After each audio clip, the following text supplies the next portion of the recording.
All right, Shalom. First and foremost, call halal yamla Yahweh Ba'Shem Yahweh Shai Ba'Shem HaRachakwadash.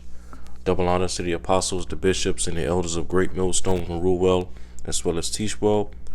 And peace and salutations to the hopeful elect of the nation of Israel, scattered throughout the four corners of the earth. And the title of this video is going to be simply, Don't Lose Patience. All right, don't lose patience.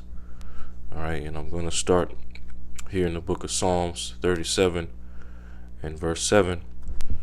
Lord willing, this will be a quick video because I don't want to make this too long.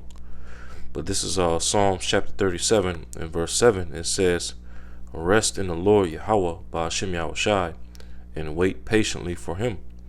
Fret not thyself because of him who prospereth in his way. And right now, who's the one that's prospering in his way? Esau Edom. All right. It says, because of the man who bringeth wicked devices to pass.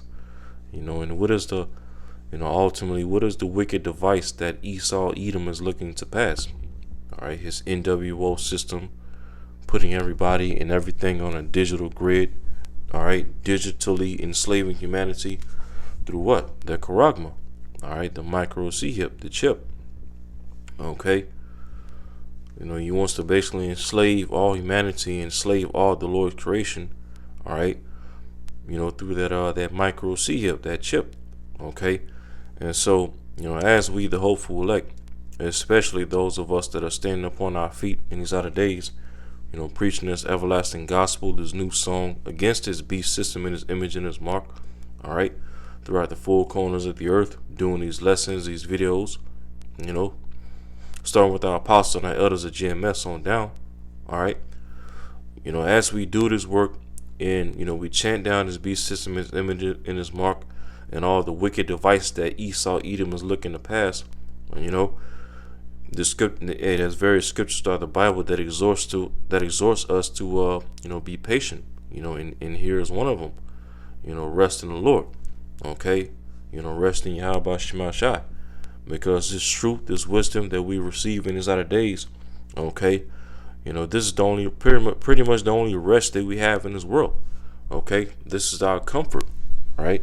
Knowing and understanding why we're in the conditions that we're in, knowing and understanding why the so-called white man and the heathen nations are, in a power, in a, the rulership that they're in, all right, and as well knowing and understanding that ultimately Yahweh Shema Shai is getting ready to take these heathen down, as the times of the Gentiles is just about fulfilled. All right. And the Lord is getting ready to deliver us, the hopeful elect of the nation of Israel, out of their hands throughout the four corners of the earth, wherever we're scattered amongst in these outer days. So we have to wait patiently, all right, upon the Lord, to basically go with this move. All right. And the word patience, when you go to it in the etymology, which I'm not going to bring it up, you can look it up on your own, but pretty much the word patience, when you look it up on the etymologyonline.com, it goes into suffering. So as we're patiently waiting for Yahweh Shema Shai to ultimately deliver us, the hopeful elect, we're also suffering as well. As the scripture speaks about, the saints will be worn out in these outer days. We'll be sighing and crying to Yahweh Shema Shai. We'll be constantly vexed with the filthy conversation of the wicked thereof.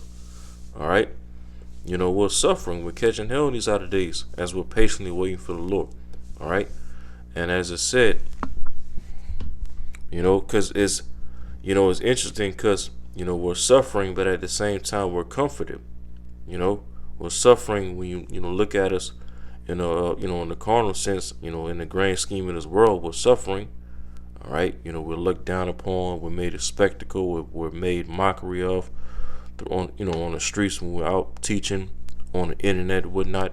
You got all kinds of jakes and Christians on the internet talking smack against the Israelites, scoffers coming on the comment boards. All right, we're suffering for righteousness' sake, of course, but even within the midst of our suffering, we still have rest. We're still in comfort because what? We have this truth. We have this wisdom. All right. And we know ultimately that our suffering is soon getting ready to come to an end. Okay.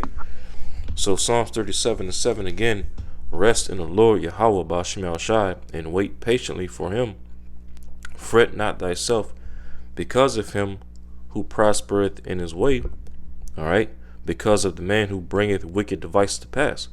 All right, so as it said, fret not thyself. And this word fret. Fret is Strong's H2734, chara, chara, and it means to be hot, furious, burn, become angry, be kindled. Okay, then down in definition D, to heat oneself in vexation. Now, of course, as we're, yet this day in our captivity, having to serve the heathen nations for, food, water, and one of all things, having to work, all right, be subject to fines and payments and catch hell. Of course, naturally that's going to make us angry, all right, and especially knowing that, knowing what's promised to us via prophecy, the new bodies, rulership over the heathen nations, being joint heirs with Yahweh's glory, all right, being the first fruits to enter into a second covenant with the Most High Yahweh through Yahweh mediator. Okay, as we're catching hell in this world with everything that we know in this truth, of course naturally it's going to make us angry. Of course naturally it's going to make us sigh and cry and complain to Yahweh Shema Shah because of all these abominations and vexation that's going on in this world. All right, but as it said, fret not thyself, because we can't let our anger and our frustrations in our day-to-day basis basically overconsume us and ultimately cause us to do something, make an impulsive act or an impulsive move, or do something in haste, try to go out and take up arms and take our own vengeance. All right, try to attempt to take down something that Esau's established, okay, on our own, all because us being caught in the moment, or caught in our vexation, or just becoming impatient. No, the scriptures commands us to not be in that spirit. Although we're constantly angry and frustrated, worn out and vexed on a day-to-day basis, we can't let our anger and our frustration allow us to to move outside of how Yahweh Shema Shai wants us to move. All right, because the scriptures even speaks about be angry and sin not. So it's okay for us to be angry with this world and this current condition that we're in. All right, because ultimately you should. Even Yahweh spoke about he that loved this life in this world shall lose it. All right, but he that hated this life shall gain it, life eternal, roughly paraphrasing it. So yeah, ultimately, if you're in the Holy Spirit of Yahweh Shema Shai, you're supposed to hate your life. Okay, you're supposed to hate this world and the wickedness that done in the midst thereof.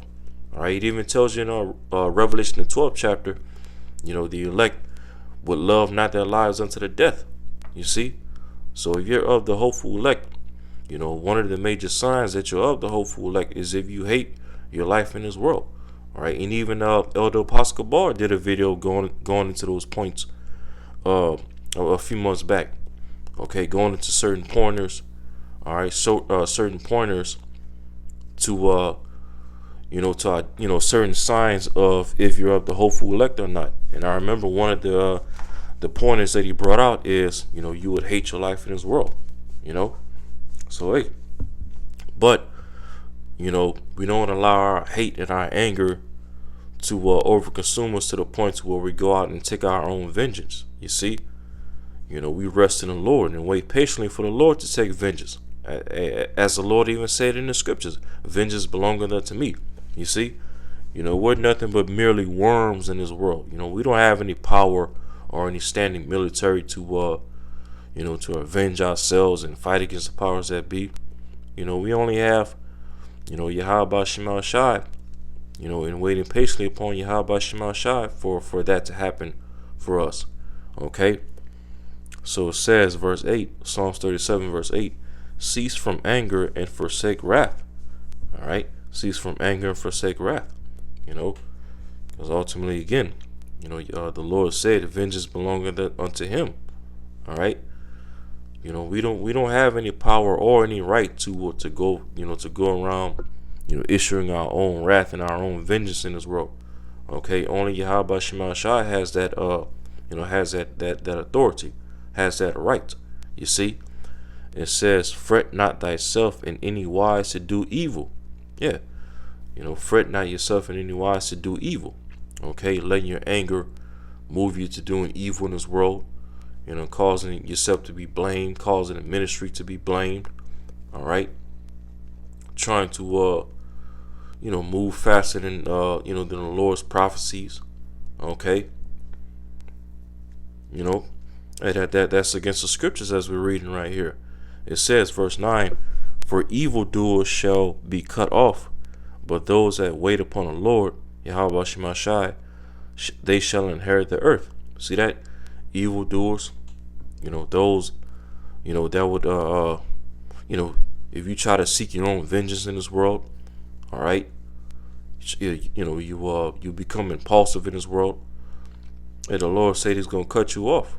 Because one thing to also remember as well, we know that the so-called white man that rules this world, Esau, Edom, he's also Cain in the reincarnation. All right, and what did the Lord say about Cain? After the Lord cursed Cain, that basically whosoever would try to avenge Cain, the Lord would bring vengeance upon him sevenfold. Roughly paraphrasing. That's in Genesis the 4th chapter. Okay, so as we know as well through the Spirit that this man Esau, Edom, so-called white man that rules this world, is also Cain, and this is descendants in reincarnation.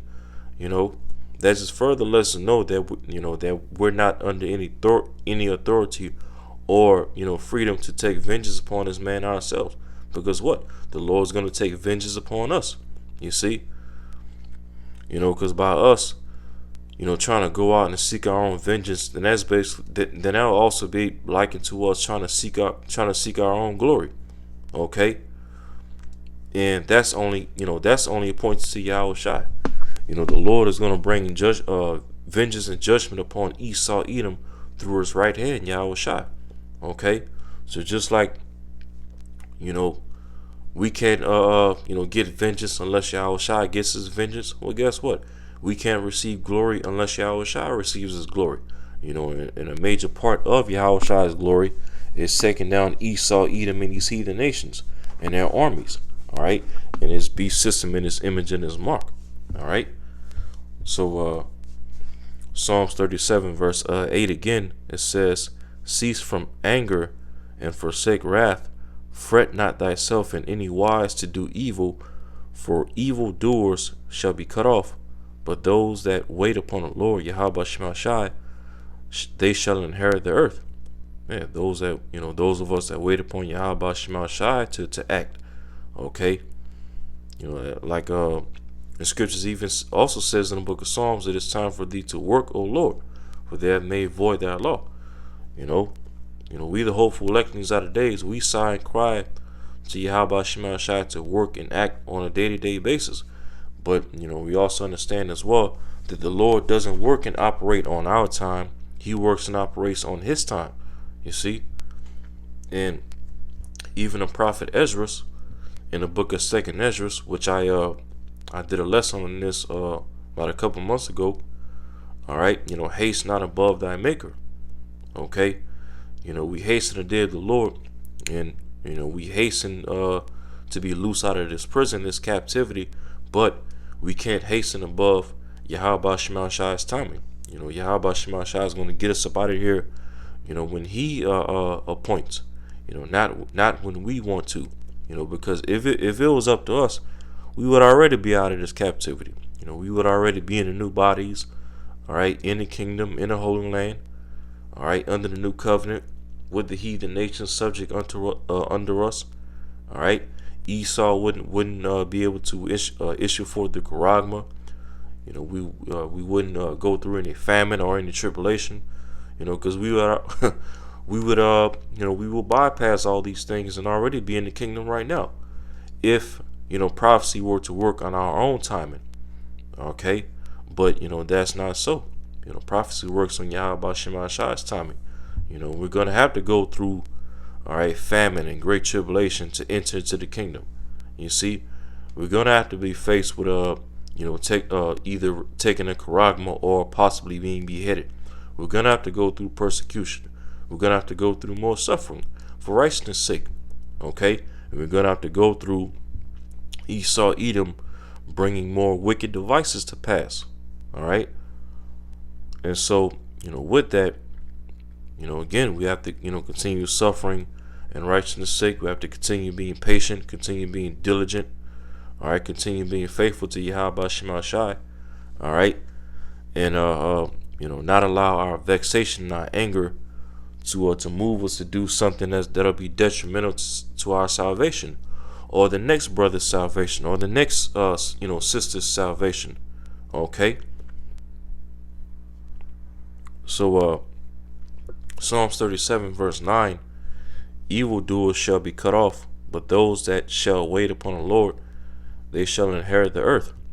Verse 10, for yet a little while and the wicked shall not be. Yeah, yet a little while and the wicked shall not be. Because, to us on the earth in this flesh, it seems like all the hell that we've been catching, since the Renaissance period up until now, seems like a long time to us. 500 to 600 plus years, all right, of Esau just completely dominating, rape, robbery, and murder. Our people just steadily declining, more and more each century, all right, becoming degenerate. That seems like a long time to us here on earth, but hey, to the Lord, that's just a little while. Okay, the scripture speaks about one day to the Lord is 1,000 years. Okay, well, if 1,000 years on earth is just one day to the Lord, then how much less is 500 to 600 years to the Lord? That's just half a day. Okay, half a day. So this is just all this suffering and all this hell that we're going through, and all the things that we complain to on a daily basis. Hey, to the Lord, this is just a little while. Okay, and like the scriptures even speaks about 2 Corinthians 4, our light affliction but for a moment. 500 to 600 years, these last 500 to 600 years of us being dominated and ruled by Esau, Edom, that's just a little moment to the Lord. You see? So as it says again, Psalms 37 and 10, for yet a little while and the wicked shall not be. Okay, yeah.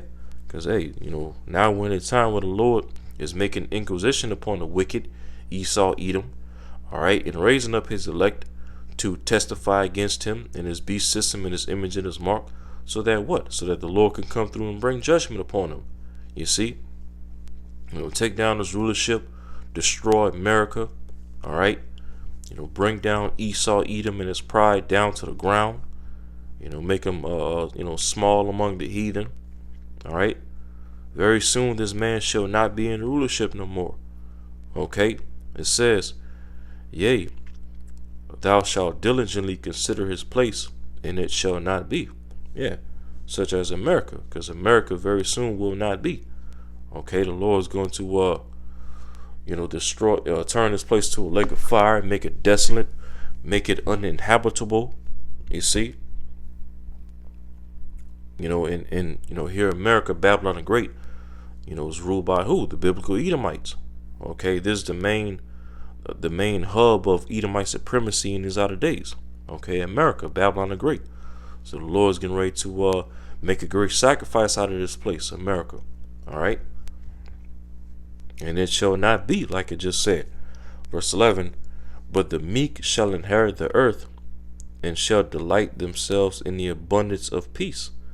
All right, the meek shall inherit the earth, in which Yahushua quoted this, all right, as well in the Gospels. All right, one that comes to mind is Matthew the 5th chapter, where Yahushua said the meek shall inherit the earth. All right, but this word meek, okay, Psalms 37:11, but the meek shall inherit the earth.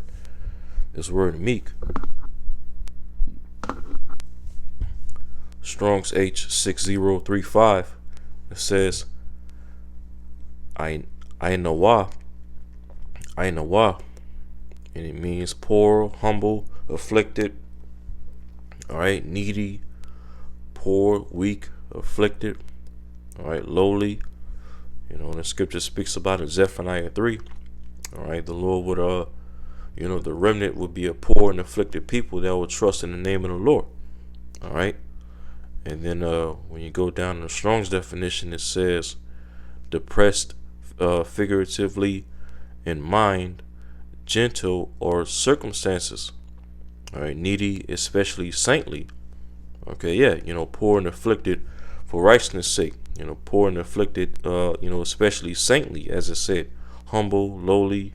All right, but the main point I want to highlight in the Strong's definition, okay, as it says again, depressed in mind, gentle or circumstances. Now, why does it say gentle right there? Okay, because that shows that, to be meek, of course, not only goes into being humble as we're reading right here, but it also, means as well to be humble and basically just, deal with whatever circumstances that you're in. Okay, whatever poor and afflicted state that you're in. Okay, because they're meek.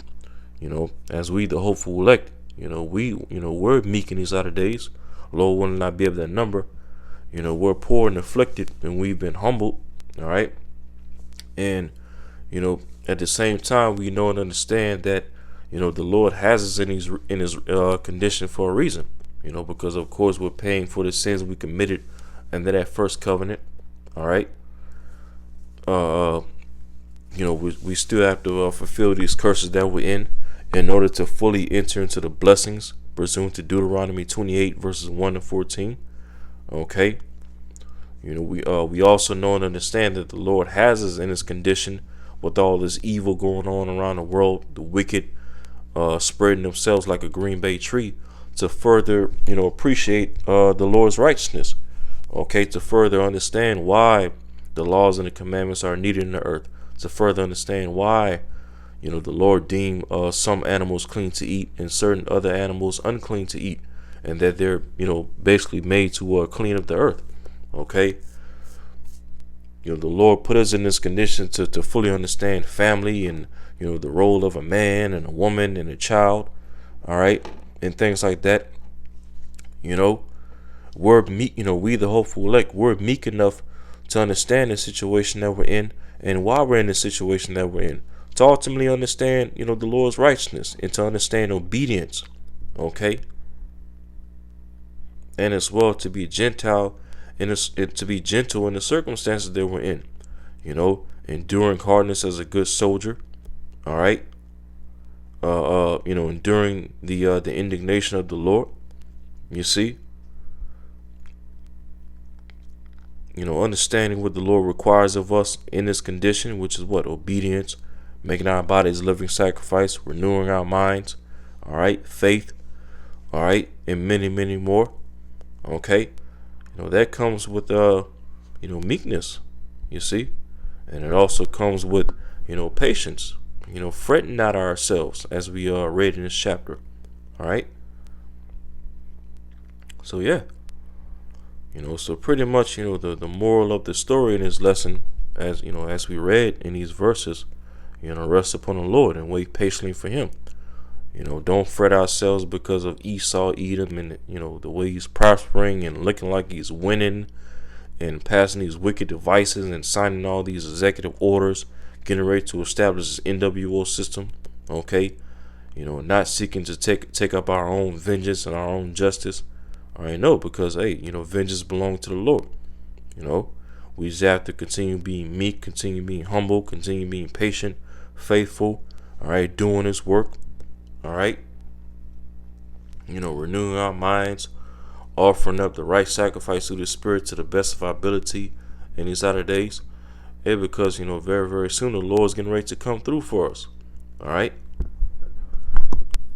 Let me get one more and close it out. So like I said, I don't want to make this too long. This is Sirach chapter 4, Sirach chapter 2. And verse 14, it says, "Woe unto you that have lost patience, and what will ye do when the Lord shall visit you?" And so woe unto you if you lose patience, okay, woe unto you that over haste the day of the Lord.